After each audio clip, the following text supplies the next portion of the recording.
ฟันธง2ตัวล่าง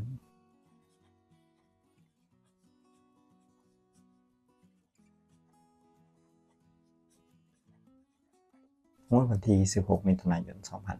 2568ดูเลย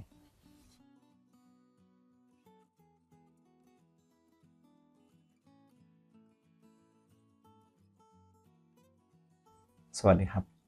มาดังวันนี้เด็ดมันครับวันนี้มาดูสูตรฟันธง2ตัวล่างวันนี้ครับอันดับแรกเรามาดูสูตรที่คำนวณก่อนครับสูตรที่คำนวณครับมี2สูตรดังนี้ครับสูตรที่1หลักแสนบวก10บนบวกหน่วยล่าง2ครั้งบวก6คงที่สูตรที่2ครับ10บนบวกหน่วยบนบวก10ล่างบวกหน่วยล่าง2ครั้งและบวก9คงที่ครับเดี๋ยวไปดูวิธีคำนวณและตรวจสอบพร้อมกันเลยครับ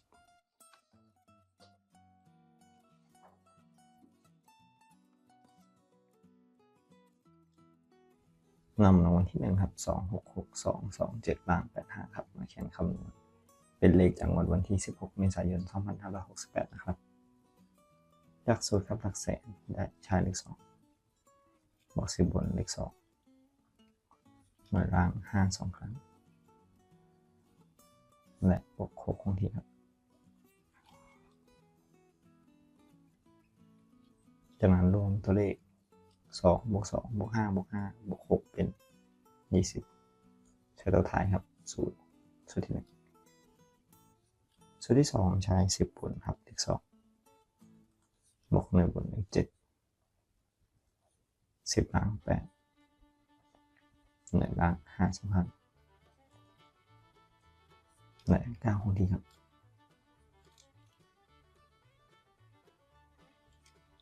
ผลรวมตัวเลข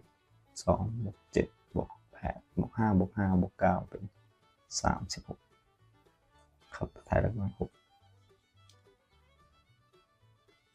เป็น06ครับเลขออก06ครับในงวดต่อมาครับเป็นงวดที่1สำหรับสูตรฟันธงต่อไปคำนวณจากวันที่2ครับวันที่2พฤษภาคม2568นะครับเลขออก213388ล่าง06มาคำนวณกับสูตรหลักแสน2ครับ10บนเลข8หน่วยล่าง6 2ครั้งและ6คงที่ครับ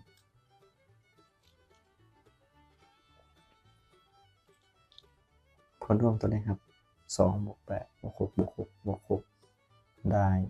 28ตัวท้ายเลขหน่วย8ครับ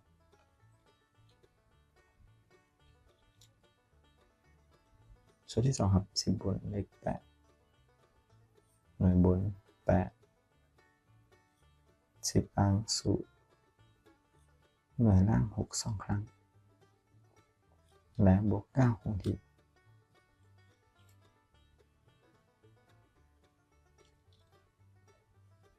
8บวก8บวก6บวก6บวก9เท่ากับ37ครับตัวท้ายเลขหน่วย7เป็น87เลขออกล่าง87ครับวันที่16พฤษภาครับวันที่2สวัสดีครับเขียนคำนวณกับวันที่3 251309ล่าง87จากวันที่16พฤษภานะครับจากสูตรที่1ครับหลักแสนเลข2บวก10บน0หน่วยล่าง7 2ครั้งและบวก6คงที่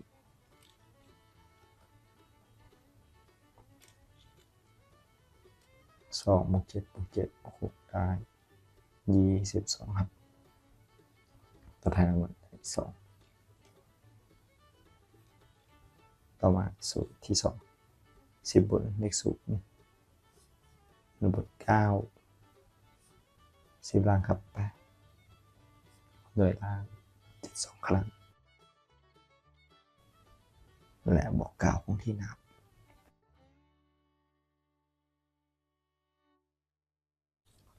ผลรวมตัวเลข 9 บวก 8 บวก 7 บวก 7 บวก 9 เท่ากับ 40ตัวถ่ายจากสูตรครับเป็น2 0เลขออก2 0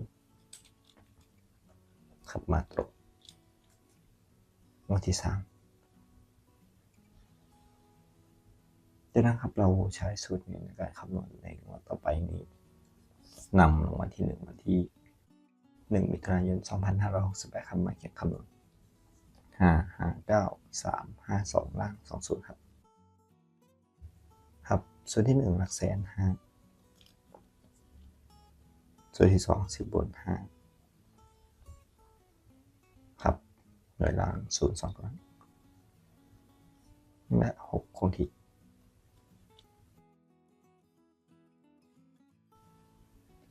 รวมตัวเลขครับ5 บวก 5 บวก 6 เป็น 16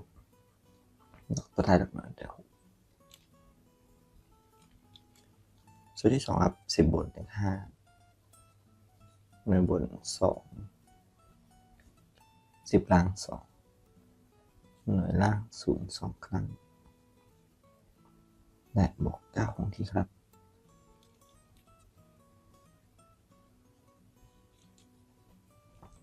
ผลรวม5 บวก 2 บวก 2 บวก 9 ได้ 18ครับตัวท้ายหลักหน่วยได้8เป็น68นะครับ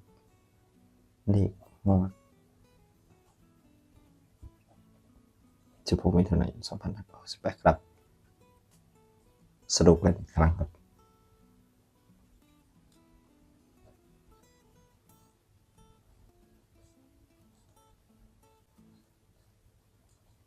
ส่วนฟันธง2ตัวล่างคำนวณได้6 8 16 มิถุนายน 2568ครับก็ขอบคุณทุกท่านครับที่ติดตามรับชมรับฟังครับ